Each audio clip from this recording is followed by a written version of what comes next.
Hi, friend, and welcome to this episode of Radiant Resilience. We are always looking for new guests on the podcast. I want to highlight you if you have a story of resilience that inspires others. Everyone has a story, and I believe that sharing yours can help others feel less alone. Are you ready to share your journey and inspire others? I want to hear from you. Every story has the power to impact lives and foster a supportive community. If you have a tale of overcoming adversity, personal growth, or a unique perspective on life's challenges, I would love to have you as a guest on the podcast. To become a guest, please email us directly at radiantresiliencepodcast@gmail.com or click the link in the show notes to become a guest. Join us in spreading hope, strength, and inspiration one story at a time. Be brave and share your story so others feel less alone. I hope to see you soon. Before we begin, we want to acknowledge that some stories and discussions in this episode of Radiant Resilience may touch on sensitive and potentially triggering topics. These may include themes of medical procedures, including detailed descriptions of lumbar puncture and eye injections, discussion of potential blindness and health anxieties, mention of serious medical conditions. Our goal is to share real-life experiences in a respectful and empathetic manner, offering insights into the complexities of the human spirit and the journey towards resilience. However, we understand that some content might be difficult for listeners. We encourage you to prioritize your well-being and discretion when deciding to listen. Please remember this podcast is not a substitute for professional advice or support. If you find yourself needing assistance, we urge you to seek help from qualified professionals or trusted support systems. Your mental and emotional health is important to us. Thank you for your courage and for joining us in a space of understanding and compassion.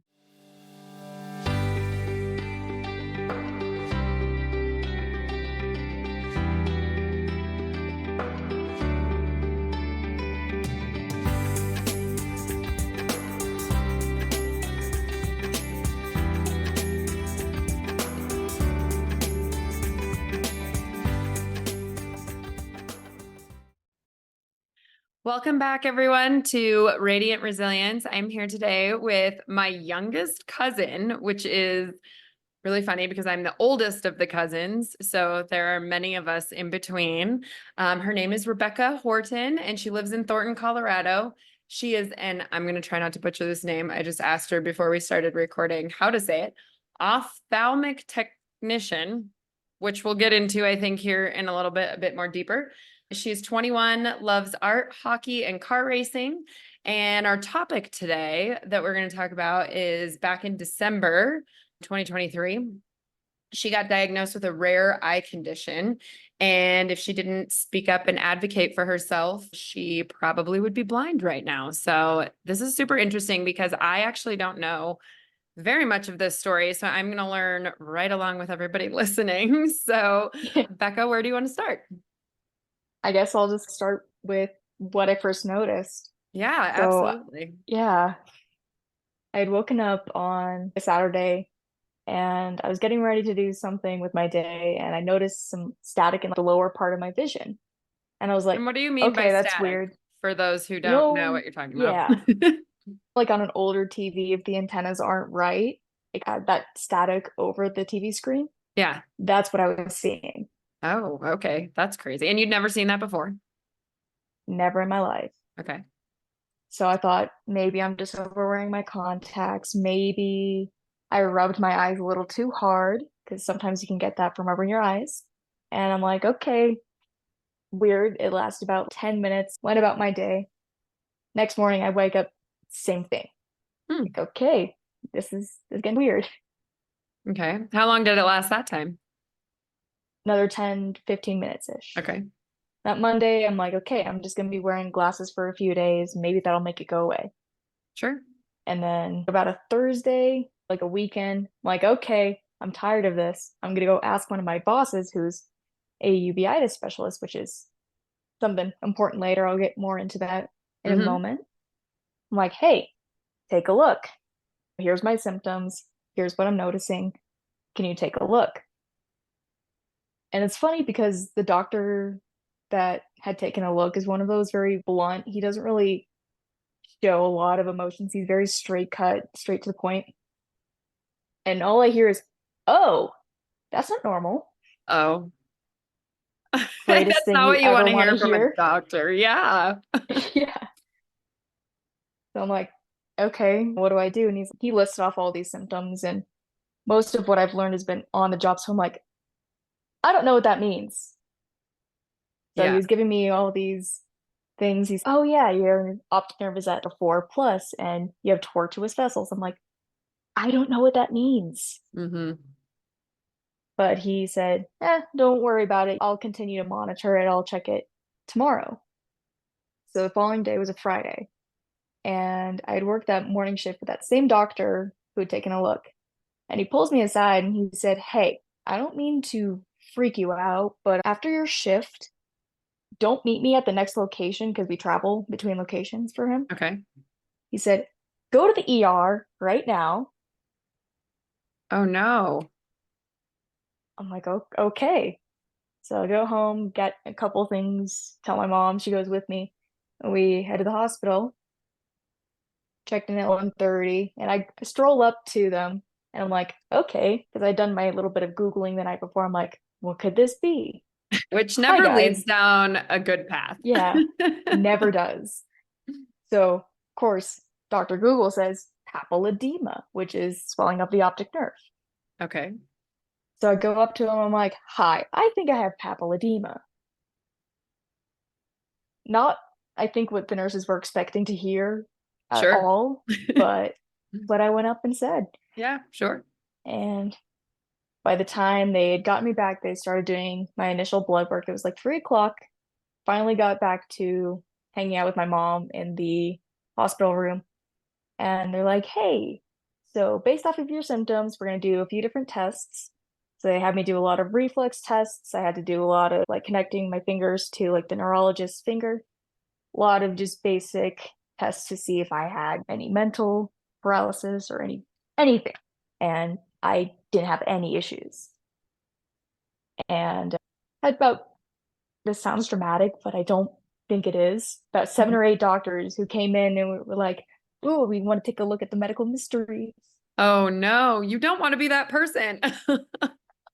Never do. Oh no. But they had their ophthalmologist finally come in and say, okay, here's what I see on the dilated exam. Based on that, we're going to get MRI, CT scan, and a lumbar puncture pending the results of the MRI and CAT scan.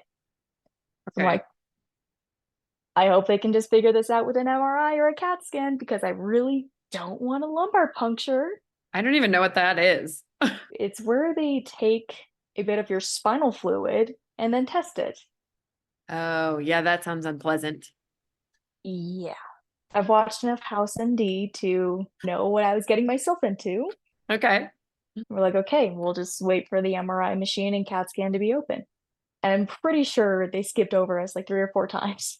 The ER is such a frustrating place to be. Nothing happens fast and nothing happens No, efficiently. It's amazing to me. it is insane. What should have been like a 5 or 6 hour visit was like 24 hours in total Ugh. after everything was all said and done here. Oh man. Oh my gosh. So I finally had my CAT scan at like almost 2 o'clock in the morning and MRI at 4 in the morning. And I was like, okay, we'll just wait for the results. Both came back clean, Okay. totally fine. So they're like, all right, lumbar puncture it is. Oh no. And this was the worst part of the whole thing. Ugh. Absolute worst.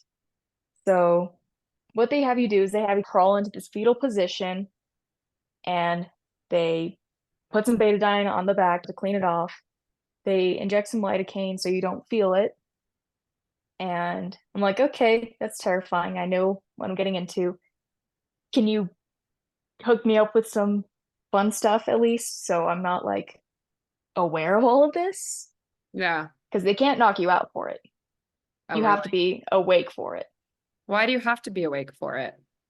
so they can gauge where it is and if they need you to be repositioned, you can move at Oh, that time. wow. Okay. So they gave me like 2 rounds of Toradol and they did the lidocaine, felt every bit of it. I'm Oh, like, okay, let's do this. Let's just get it over with, call it a day. So I yeah. can get out of here. Because at this point I was there for 20 hours. I'm like, I want to leave. Let's Oh just get my it done. gosh. So long story short, I found out the hard way, numbing doesn't work on me. So is that the first So time you'd ever had anything numbed? I'd like dental stuff I've had numb and that works fine on me, but for some reason when they numbed my spine, it didn't do anything. Oh my gosh. That sounds awful. So for about like 30 minutes, I felt every jab of that needle going through my spine. Oh. Oh my God. Did you tell them or were you just trying to Yeah, bear I through told it? them a little bit of both. Yeah. It's silly because at one point I'd calmed down with my breathing enough, and the guy was like, "Oh, good job." And I'm like, "We're done, right?" And he said, "No, you calmed down your breathing." Oh, shoot.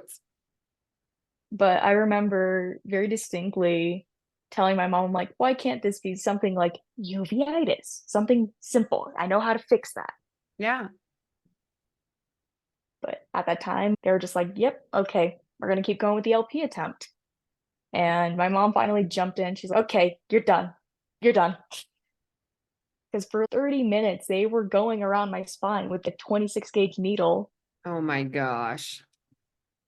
Nasty, disgusting, terrible. Wouldn't recommend it. So did they get answers from that test though? They never actually got it. Oh, they never got the fluid. They never got it. They couldn't get to it. Oh no. We're like, okay, just stop. We can't do this. Yeah. Yeah. It was, oh, it was so bad between the IV in my arm, them literally stabbing around in my back. I couldn't walk around for the life of me Mm, because it was like the junction between your hips and your spine. okay. So walking around, I like needed assistance. Oh man. So I called my managers at work. I'm like, hey, I'm not going to be at work for 2 to 3 days Oh, because I can't walk. yeah, for sure. And like with what I do at work, I'm not the tech that does like eye prescriptions, doing like the 1 or 2 tests. I do retina stuff, which is all back of the eye. And for that, we're doing medication injections, and I have to be running around working up patients, getting them their medication. And it's a lot of space to run around. I can't just sit down and do it. Yeah. That Monday that I had called out, it was my first day calling out. I'd received a call from their ophthalmology department from the ER. And they're like, hey, we have a uveitis specialist who wants to take a look at your case. Okay, the doctor I had look at me already said he was a uveitis specialist, and he is. So, okay, I don't really think they're going to find anything different. But Yeah. I was like, what do I have to lose? Yeah. Sure. On that Tuesday, the day after, they dilated my eyes, and he's okay. Based off of your symptoms and what I'm seeing in the back of the eye, there's a couple things it could be: multiple sclerosis, Oh, leukemia, syphilis, or what he called papillophlebitis. okay. That's a lot of different crazy things. A lot of fancy words. Yeah. So to figure out what it was of those two, he had me do some more blood work, and he also had me do 3 tests where they took pictures of my eyes. So at this point, were you still waking up with the Yeah, I was vision thing still, every morning? yeah. Hmm. Okay.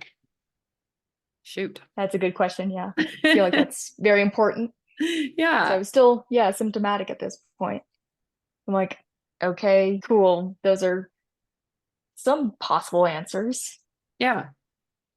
And from there, there's a couple different testing between the blood work and the scans of the eyes. So they can do like a 3D scan of the middle part of the eye, which is where all of our center vision comes from. And they also scan my optic nerve. And the third test was a dye test. So they get pictures of the whole back of the eye, but then they inject some yellow-based dye into the eye, flows through the bloodstream, and lights up the vessels in the eye. Oh, wow. So I actually got the picture ready to go because I feel it it's important. So this is the left eye. It's Oh, completely wow. normal, Okay. That's a normal scan. Okay. normal, happy scan. And my right eye kind of looks like a lightning storm here. Oh my gosh. That's actually a really sweet photo. But yeah, so if you're not watching the video of this, literally looks like Mhm. a normal lightning storm, I feel like, on the left eye. Yeah. Nothing really crazy. And then her right eye has like a big, bright ball of like lightning in one spot and then way more lightnings around it. So obviously not the same in both. Not good. Yeah. Okay. So what did they And say when they did that? they're like, based off of your blood work and the dye test here, papillophlebitis. Which is what, is that the same thing you said when you went into the ER that you had? Similar. So I said Okay. papilledema, which Okay. is it's a lot in a lot of medical mumbo jumbo. So So the what, papillo, yeah, tell me what the sorry. difference is between those two. So papilledema is just swelling of the optic nerve, and it's typically a sign of a brain bleed or a brain tumor, Oh, so which, that's good that we didn't have that. yeah, Yeah. luckily CAT scan and MRI ruled that out. Okay. So the papillophlebitis is the optic nerve being swollen along with the vessels of the eye being swollen. So Okay. that lightning storm showing off those really thick vessels showed the phlebitis, which is phleb for like vessel, and Mhm. itis for swelling. Okay. Okay. Yeah. So I'm All like, right. So okay, you finally get this diagnosis. Then what? there's a couple ways of treating it. Okay. There is going on to steroids like prednisone, Mm, I know all about that. and Not very fun. How long would they put you on that for? I was on it a total of 2 months. Oh, yep. That's a long time. I can Mhm. commiserate with that. And then did they have you like wean off of it too? Yeah. Yeah, which I don't know about your weaning off, but my weaning off was like, okay, take half a pill for 2 days and stop. And then, yeah, that was literally what they had me. That's how they had me wean off of it. And then my whole body, each time I had to do it, ached. Like all my muscles, it was like achy, almost like flu achy. And then I Yeah. was itchy afterwards. And then all Yes. of that finally went away. And then I would start it back up again. Yeah, they had me start at 60 milligrams and they're like, okay, after a week, drop it down to 50 and then so on and so forth. Yeah, they did not have So, me do it that much. I don't remember the dose I was on specifically. I have it yeah. written down somewhere, but I remember Mhm. thinking when they told me to wean off of it like that, I was like, what? That's all? Yeah, Okay. that's a lot for prednisone. Oh my God. No. And I was on it for months too. So Oh, yeah. Yeah, I was pretty much on it from April or May of last year, basically until November, with a little bit of a break in between each one. oh my God. Yeah. Yeah. Oof. Yeah, it was fun. Anyways, continue. Sorry. No, that is all good to know. A couple days after I started going down to the 50 milligrams, I noticed something very particular in my vision. And Okay. this couple of days after happened to be Christmas Eve. Oh, okay. So, with the normal side effects of prednisone, you have your brain fog, your irritability, all the fun. And all of a sudden, I have no center vision in my right eye. Oh no. Instead of being able to see what through your central vision, I just saw this big gray blob. Oh no. So did you like wake up to that or it just happened It at just some happened. I was point? drawing on my iPad, just hanging out before we went to visit my dad's side of the family, and I was like, oh, that's not good. So I No. covered both eyes, looked back and forth. I'm like, okay, don't like that. So you said this was when you started weaning off the prednisone. So you'd already been on it Yes, for a couple months about a or how week. long at that point? A week at that It was point. about a Okay. week, yeah. Okay. So do you And feel like, was it helping? the previous issue It or not? wasn't. Oh, okay. The kicker was that it wasn't helping. Okay. So the next day or a couple days later, I had it again because it had resolved on Christmas. So I was like, okay, I'm fine. We're good, right? Maybe the prednisone caught that weird thing in time that I don't have it again. Mhm. I go to work that following day that it wasn't Christmas and got straight to work right after I got out of my car. I'm like, I still don't have central vision. I should probably get that checked out. Yeah. I call up my mom, who calls the ophthalmology department because I was walking into work. I'm like, what am I gonna do? I have to work. Yeah. And they get me in, and I tell my boss at the time, I'm like, bye, gotta go. I don't have central vision. Which, since you work at an eye doctor's office, maybe they're a little bit more empathetic to that. They were like, Oh, no, good. get out of here. Get Good. out of here now. Okay. All right. So then what? So another couple scans, and later they're like, okay, yep, we're starting to see swelling in your macula. So the macula is where all of the central vision comes from. Okay. So that was starting to swell as well. And they also had seen some cysts in there. Oh, Yeah, in your eye? in the eye, I did in not like know you could get cysts in your eye. Go ahead. Say what you're. yep, yeah. So she sends me back to the doctor who had started me on everything. And he said, hey, I got one more doctor I want to get on this case. Do you mind if I bring him in? The joke is he's the oldest of the uveitis doctors. He's pretty much seen it all at this point. He's been doing this 40 plus years. Yeah. He looks over everything. I had to do a visual field test as well. So they patched up one eye, and I had to look at the orange dot in the center of this machine. And I had to click this little button whenever I saw anything flash. And as we thought, nothing in the center. So Oh, wow. they printed out the scan. I just had this big black blob in the center. So imagine like a little grid, big old blob in the middle of the grid. Wow. They're like, yep, sure enough, kiddo.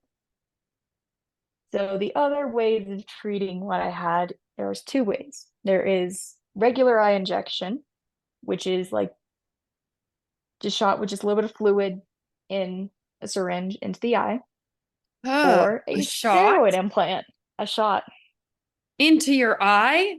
into the eye, Ah, okay. Or a steroid what? implant also into the eye.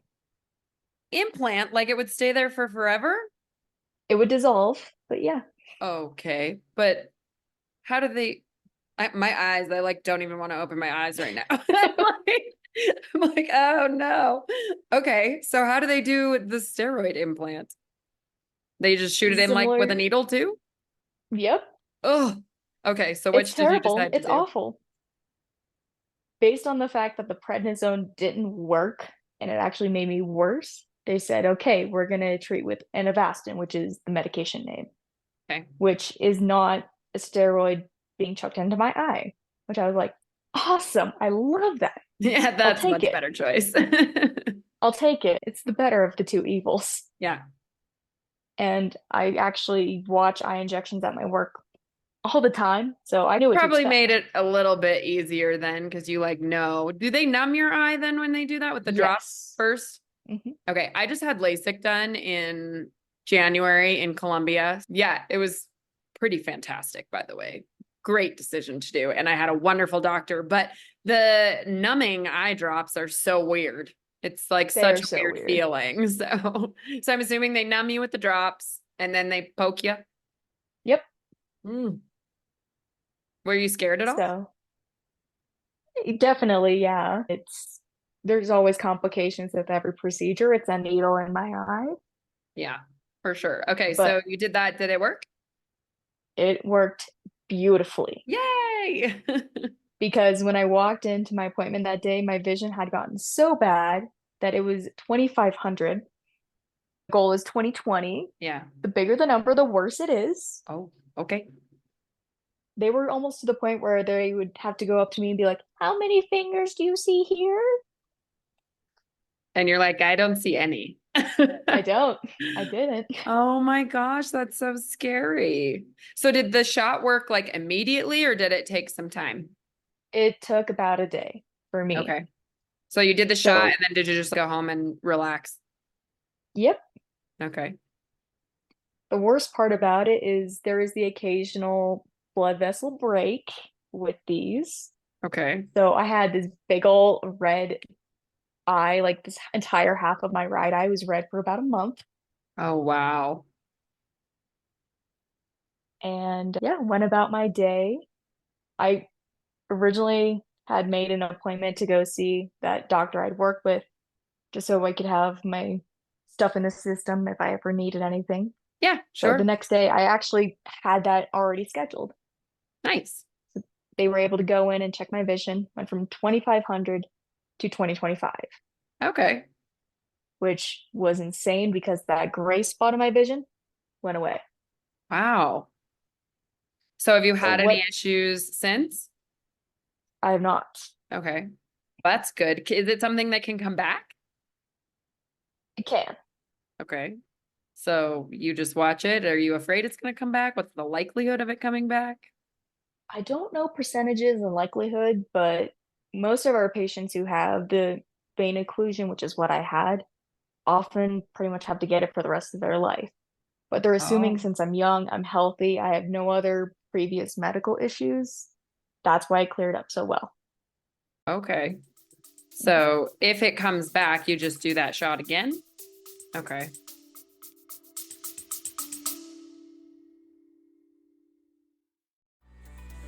Hi, everyone. It's Tawny from Radiant Resilience. I have some exciting news. I've been nominated for an award in the Women in Podcasting Awards under the category of Inspiration and Motivation. I'm so honored and I love your support. If you found any inspiration or motivation from this podcast, I'd really appreciate it if you took a moment to go online and vote for Radiant Resilient. Please visit the link in the show notes. Your vote means the world to me and it helps us reach even more people who might need to hear these stories. Thank you so much for being a part of this journey with me. I truly appreciate you.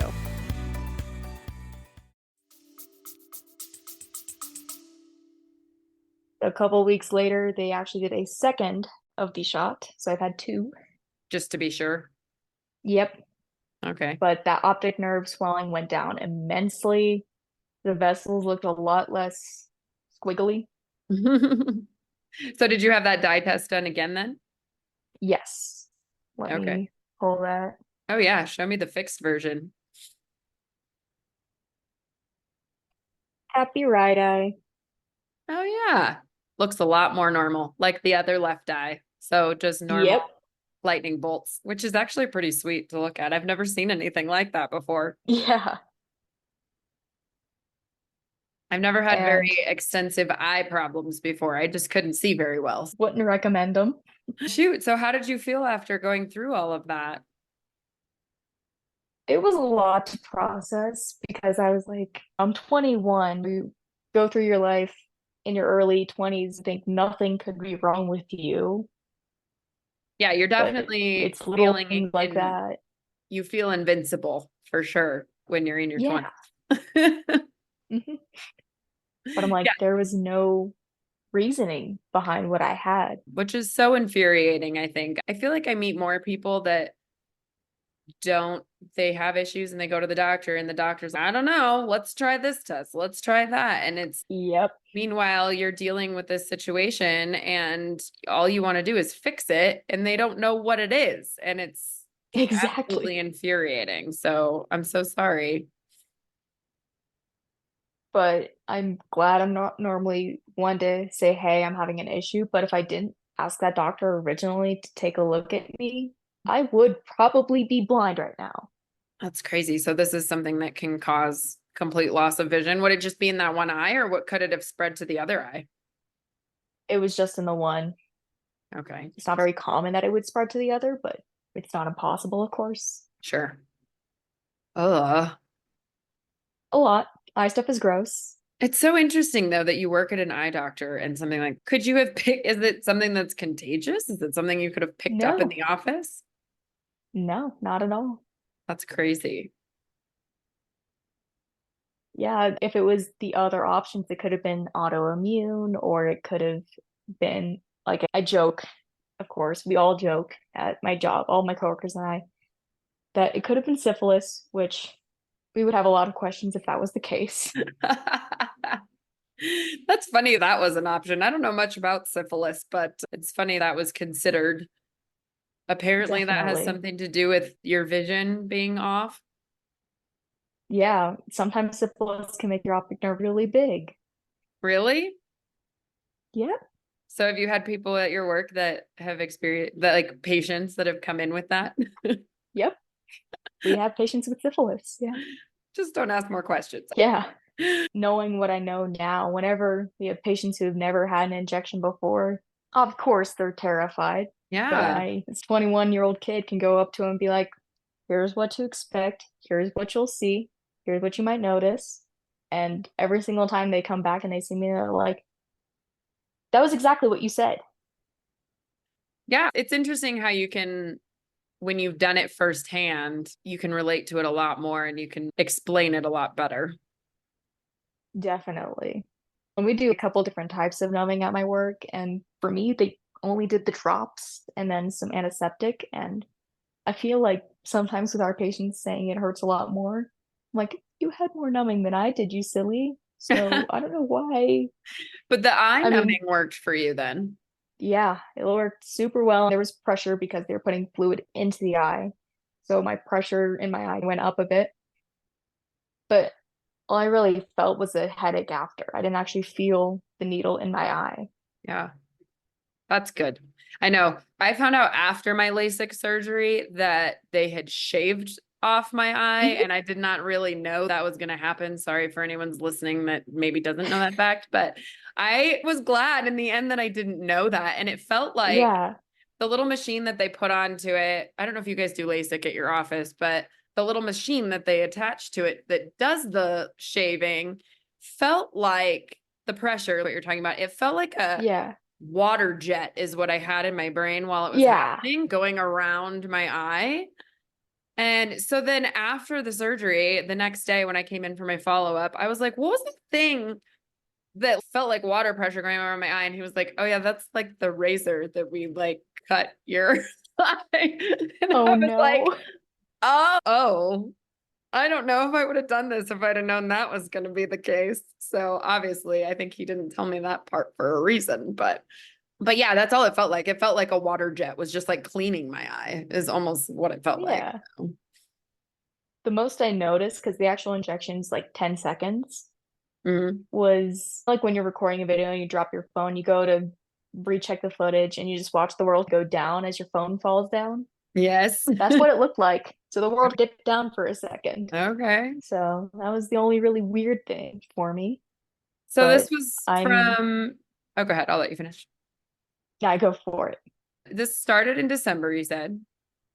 Mhm. And then when were you done with all of it after the shot, after healing and everything? My second shot was the 31st of January, Okay. and I've been good since. So it's been like 18 weeks at the time of recording. Okay. No third injection. They've done a couple more dye tests on me. They more scans my eyes. They're looking a lot happier. Awesome. And you've not seen anything weird in your vision since? Not since. No fun hallucinations or anything like that. None of the good stuff, unfortunately. Darn it. I'm so sorry that you had to go through all of that. That's a lot for somebody so young to experience. Like you said, you're so young and health issues just don't normally pop up in somebody your age like that are that Mhm. serious and that rare too. Yeah. And the weird thing is uveitis, which is essentially what I had. It's like the broad umbrella term for what I had. Typically affects people who have autoimmune conditions or people with previous trauma to the body. Hmm. I didn't have any of that. I joke with my mom because she's the one with the autoimmune in the family. I'm like, Yeah. why wasn't it you, Goofy? She's like, what? We all look at each other and we're like, why didn't you have it? But you did. Autoimmune stuff is so interesting, I think. It's so unpredictable. It is wild. Yeah. And a lot of the times they can't test for some of that stuff. It's pretty crazy. The kicker lies in the fact that for my mom's birthday, a couple of our uncles and aunts got together for my mom's birthday. And one of our uncles said, "Oh, yeah, I've had uveitis." Who? Are you allowed to say Our on Uncle here? Tim. Uncle Tim? Really? Yeah, So can it be a genetic thing? it can be. Okay. Interesting. But So what did, he yeah. had was more at the front of the eye that can be treated with drops. He Oh. had the easy route. Wow. I didn't know that. How Mhm. old was he when he had that? Did he say? Within the last few years. Oh, really? Recently? Mhm. Is it more common in older people? It's actually younger people it affects most. Oh, interesting. Do you Mhm. have any food allergies or anything like that? None. Not lucky duck. Yeah. So no autoimmune things whatsoever except for this. Because they usually say once you have an autoimmune something, you usually end up with multiple. Yeah, exactly. Who knows what's going to pop up for you in the next however many years? Just keeping my life Hope, interesting. hopefully nothing, but you never know. Were you pretty scared through all of this? I was horrified because I'm like, I can't watch hockey, I can't draw, I can't go racing because I don't want to drive a car like this. No, yeah, you definitely couldn't drive like that. So that probably impacted you quite a bit. Yeah, I was horrified because here in a few weeks, my family and I were getting ready to do a race where we go from state to state and race at different tracks. I'm like, I I can't do that Mm, if I'm blind. yeah. I've got a car my brother, my dad, and I all chipped in on, and I'm like, if I can't race that, what am I gonna do? Hmm. Yeah, that's tough. So you knew most of the time that was a possibility. I did. That being blind in that eye was a very big possibility. Unfortunately, yeah, Oh man. Well, that is scary. I'm glad it didn't go that way. me too. Was it a relief when that shot worked? Were you just thank God? Yes. Yeah, I texted a couple of my buddies in like the uveitis department at work, and I said, guys, I don't need a steroid being injected into my eye because Yeah, that was the best part. yeah, for sure. Because Oh. So how did you feel steroid, about talk to me about the relief you felt when it all because you said you were talking about how you were feeling about the blindness being a possibility. So then when that mhm, was no longer going to be a factor, how did you feel? just so much relief. Yeah. Just, I remember just crying every day just because I was so happy that I could do the things I love and Mhm. I could be able to help our patients as well, which makes me feel good because I love my job. Did it bring on like a new appreciation for your job? Like Oh my having God, that so eye much. experience, like maybe you have a little bit more passion for that now because of that experience. I do. They have started putting me mostly in the uveitis departments at work because I'm able to explain it better to our fellow younger patients. Interesting. Hmm.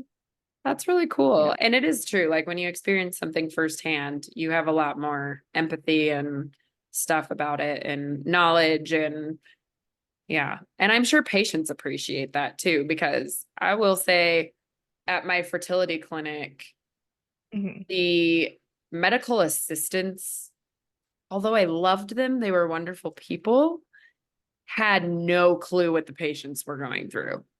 Exactly. And it's so much harder being the patient, I feel. Yeah. And if you don't feel like your medical team, not that I want everybody to have to experience those things and that you have to experience it in Yeah. order to treat people, but I think it's a different dynamic if you can do that. Yeah, the team I had at the other doctor, so fantastic. Love Oh, all of them. good. Good. Well, Yeah, oh, what a crazy story. And thank you for sharing that. no worries. Hopefully somebody listening maybe can relate and learn something, or I can put Becca's contact information and social media and stuff in the Yeah, show notes so you can reach out in case somebody's experiencing that. But I think it was really important for you to advocate yeah, for yourself too. I'm really glad that you did that. truly. because I don't know where I'd be right now if I didn't. Yeah. Might be a very different outcome, right? Hmm. And I think it's true. I think in general, we need to advocate for ourselves, anything medical related. And it's not necessarily Unfortunately. to say that doctors or nurses are bad or anything like that. It's just, I think that Hmm. a lot of them are overworked and have too much going on. And it's really hard to really focus on each individual case. So if you find something that you maybe want to try or something you maybe want to that it might be or might not, I don't know. Yeah, Do this test, do that test, do this treatment, do that treatment. Like you really it's so important in our medical world today to advocate for yourself 100%. definitely. And I understand like being on both sides now because patients are like, oh, what does this mean? What can I expect? I'm like, here's what you may expect, but I'm also A, not a doctor, and B, I'm not in your shoes this time. Yeah. Yeah, that's tough. I have a friend who just went for an ultrasound because she had a lump in her neck and she wanted the ultrasound tech Yeah. to tell her what it was. And of course they won't. They have to send it to the doctor and the doctor Yeah, has we to call can't you. say And anything. yeah, if you're not the qualified doctor, you can't say anything, which is so hard for the patients too, because we're already stressed out and we just want somebody to give us the answer immediately. Exactly. I broke my foot a couple years ago, and this was, oh gosh, maybe it's 5 or 6 years ago now, more than that.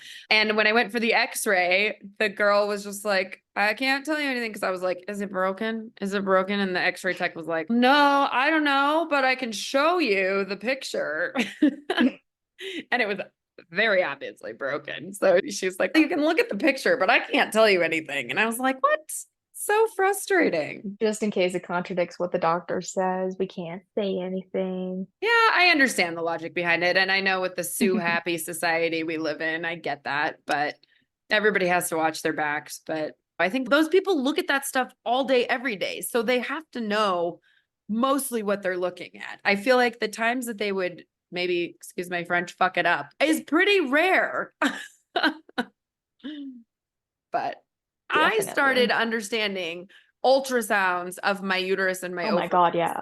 Like I saw so many of them because they would show them to me while I was in the room and they would, in the very beginning, they would point out this, look, this is this. And then I could just look at it and then be like, oh, yep, know what I'm looking at. Thanks for that.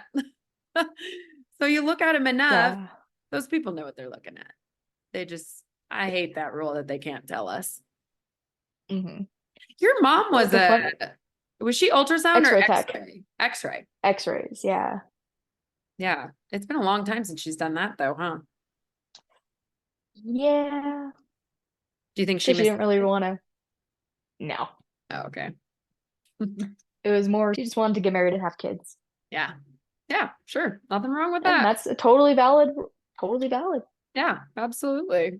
I don't know. I feel like But if I it was going to go is, into the medical world, I could do yeah. x-rays or ultrasounds. That seems safe.